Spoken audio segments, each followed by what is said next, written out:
तो Monday night raw के episode के अंदर शुरुआत में देखने को मिला जे उसो का रिटर्न। जे उसो आते हैं रिंग के अंदर। उसके बाद हमें जो पब्लिक है वहाँ थी अरीना, जो हर बार की तरह जे उसो की जो थीम प्ले सॉन्ग है उसके ऊपर नाच रहे थे। जे उसो को अच्छा खासा सपोर्ट मिल रहा था फैंस की तरफ से। तो आपको बता दूं कि जे उसो इस तरह खुश होकर कहते हैं माइक के ऊपर, कहते हैं कि मैंने ब्लड लाइन को छोड़ करके अच्छा काम किया और मैं अपने आज़ाद मान रहा हूँ और मैं जो चाहे वो कर सकता हूँ और मैं अच्छा फील कर रहा हूँ। तो ऐसे मंडे नाइट रॉ के एपिसोड के अंदर कह रहे थे जे उसो। उसके बाद कहते हैं कि मैं आपके मंडे नाइट रॉ के एपिसोड के अंदर आके आपकी सिटी के अंदर आपका स्वागत करता हूँ मंडे नाइट रॉ के ऊपर, सभी फैंस को कह रहे हैं। उसके बाद होता यह है कि जो इनको इंटरप्ट करते हैं हमारे केविन ओवेंस। केविन ओवेंस का थीम प्ले सॉन्ग होता है और आते हैं रिंग के अंदर। और केविन ओवेंस कहते हैं जे उसो की अच्छा लग रहा है कि तुमको देख करके कि तुम अपने अलग रास्ते पे चल पड़े और ब्लड लाइन को छोड़ के। उसके बाद कहते हैं जिस हालत में तुम हो कुछ साल पहले उस हालत में मैं था, क्योंकि तुम्हारी तरह ही मैं सभी जो अच्छे लोग थे उनसे लड़ता रहता था, उनको तंग करता रहता था, लेकिन बाद में मैं सुधर गया।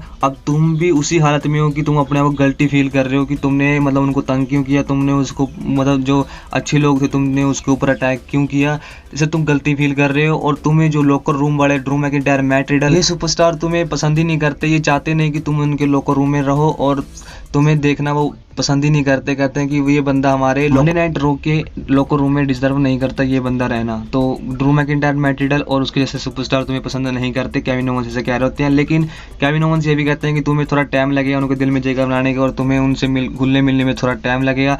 तो उसे ज्ञान दे रहे होते हैं जे उसो को केविन ओवेंस। लेकिन थीम प्ले सॉन्ग होता है, केविन ओवेंस को इंटरप्ट करते हैं हमारे the judgement day, Finn Balor and डेमिन priest and डोम। ये तीनों आते हैं और कहते हैं कि फिन बैलर कहते हैं कि क्या ये क्या हो रहा है कि जे उसो को मेन इवेंट जे उसो को मतलब ज्ञान दे रहे हैं हमारे केविन ओवेंस, और केविन ओवेंस मतलब सुना रहा है जे उसो को और जे उसो सुन भी रहा है। कमाल हो गया कि जे उसो किसी का नहीं सुनता, जे उसो जल्द आने वाला है हमारे द जजमेंट डे के मेंबर में, ऐसा अपने फिन बैलर कह रहे होते हैं। तो उसके बाद होता है ये है कि कहते हैं केविन ओवेंस कहते हैं कि अभी सैमी ज़ेन नहीं है, इसलिए मैं अकेला ही तुम तीनों से लड़ने को तैयार हूँ। फिन बैलर, डेमिन प्रीस्ट एंड डोम से तुम तीनों से लड़ने को तैयार हूँ। भले ही सैमी ज़ेन नहीं है फिर भी मैं तुम तीनों से लड़ने को तैयार हूँ, अकेला बंदा। तो फिर जे उसो बदले में कहते हैं कोई तुम्हें किसने कहा कि तुम अकेले लड़ोगे, सैमी ज़ेन नहीं है तो तुम केविन ओवेंस के साथ खड़ा है जे उसो।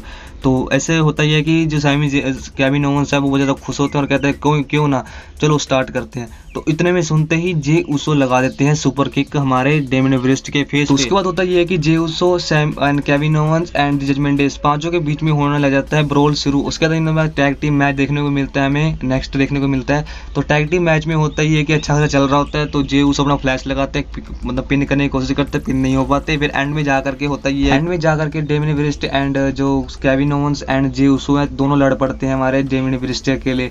तो डेमिन प्रीस्ट ने केविन ओवेंस को पहले धक्का मारा, उसके बाद जे उसो को धक्का मारा, जे उसो ने घूम के सुपर किक लगाया और डेमिन प्रीस्ट साइड में हो गए और बीच में आके हमारे केविन ओवेंस के मुंह पे सुपर किक लगता है। होता ही है कि फिर उसके बाद केविन ओवेंस नीचे लेट जाते हैं। फिर जे उसो को डेमिन प्रीस्ट ने जे उसो को बाहर धकेल दिया और बाद में फिन बैलर आते हैं। फिन बैलर अपना कुटिकरा लगाते हैं केविन ओवेंस के ऊपर 1 2 3। फिन बैलर ने पिन कर दिया केविन ओवेंस को और जीत लेते हैं इस मैच के अंदर, टैग टीम मैच विक्ट्री हासिल कर लेते हैं हमारे द जजमेंट डे। और होता ये है कि बात जे उसो टेंशन में होता है कि केविन ओवेंस का जवाब क्या हुआ कि उनकी गलती से फेस पे सुपर किक उसने गलती से लगा दिया था केविन ओवेंस के फेस पे सुपर किक। और केविन ओवेंस देखते रहते हैं, कहते हैं यार ये बंदा ने क्या कर दिया, इसकी वजह से मैच हारना पड़ गया और सुपर किक लगा दिया। तो केविन ओवेंस लंगड़ा के, क्योंकि उनके पैर में चोट लग गया था इसलिए लंगड़ा के बैक स्टेज चले जाते हैं और जो हमारे जे उसो गलती माफी मांग रहे होते हैं। आगे हमें देखने को मिला कोडी रोड्स का मंडे नाइट रॉ के एपिसोड के अंदर रिटर्न करते ही वो आते हैं रिंग के अंदर, और रिंग के अंदर वो फैंस से मिल के रिंग के अंदर आते हैं, प्रोमो कट कर रहे होते हैं। फिर जेडी मैकडोना एंड डोम आते हैं, इंटरप्ट करते हैं उनको, फिर उनके टाई को मतलब छेड़ने लग जाते हैं जो कोडी रोड्स ने गले में पा रखा था, तो उनको पंगे लेने लगते हैं कोडी रोड्स से। कोडी रोड्स ने बदले में अटैक किया जेडी मैकडोना एंड डोम के ऊपर अटैक किया। कोडी रोड्स ने मार के भगा दिया इन दोनों को और रिंग के बाहर फेंक दिया इन दोनों को और चले जाते हैं बैक स्टेज, और कोडी रोड्स स्माइल मारते हुए इन दोनों को भगा देते हैं। मंडे नाइट रॉ के एपिसोड के अंदर मेन इवेंट के अंदर देखने को मिला हमें वुमेन्स वर्ल्ड हैवीवेट चैंपियनशिप के लिए मैच अपने रिया रिप्ली वर्सेस रकेल के बीच में देखने को मिला ये मैच। और इस मैच के अंदर बहुत अच्छा मैच था, वैसे तो मतलब एवरेज था मैच था और मज़ा देखने में आ रहा था। मतलब देखने में ऐसा लग रहा था कि जो रकेल है जीत जाएंगी, रिया रिप्ली को हरा करके न्यू वर्ल्ड हैवीवेट चैंपियन बन जाएंगी। लेकिन एंड में जा करके जो हमारी अपनी नाया जैक्स ने रिटर्न किया और जो हमारे रकेल के ऊपर अटैक किया, हुआ ये कि रकेल होगी कमज़ोर और उसके बाद अपने रिया रिप्ली ने अपना उस रकेल के फेस पे पहले किक मारा, उसके बाद अपना फिनिशर लगाया रकेल के ऊपर फिर 1 2 3 अपना पिन कर दिया। रकेल ने चैंपियनशिप बेल्ट को बचा लिया है रकेल से और सक्सेसफुली डिफेंड भी कर लिया अपने चैंपियनशिप बेल्ट को। और अभी भी हमारी वर्ल्ड हैवीवेट चैंपियन है, हमारी वुमेन्स वर्ल्ड हैवीवेट चैंपियन है हमारी रिया रिप्ली, अभी भी हमारी वुमेन्स वर्ल्ड हैवीवेट चैंपियन है। और जो नया जैक्स ने बाद में मुझे ऐसा लगा कि जजमेंट डे को ज्वाइन करें, लेकिन उन्होंने रिया रिप्ली के ऊपर ही अटैक कर दिया और बता दिया कि वो वर्ल्ड हैवीवेट चैंपियनशिप के पीछे जाने वाली है। नया जैक्स रिटर्न करते ही वो अब जाने वाली है रिया रिप्ली के पीछे वर्ल्ड हैवीवेट चैंपियनशिप के लिए। तो उसके बाद जाता है शो ऑफ। फिलहाल के लिए हमारी वीडियो यहीं तक थी। अगर कुछ लगी लाइक सब्सक्राइब एंड कमेंट जरूर करना। मिलते हैं हम नेक्स्ट वीडियो के अंदर।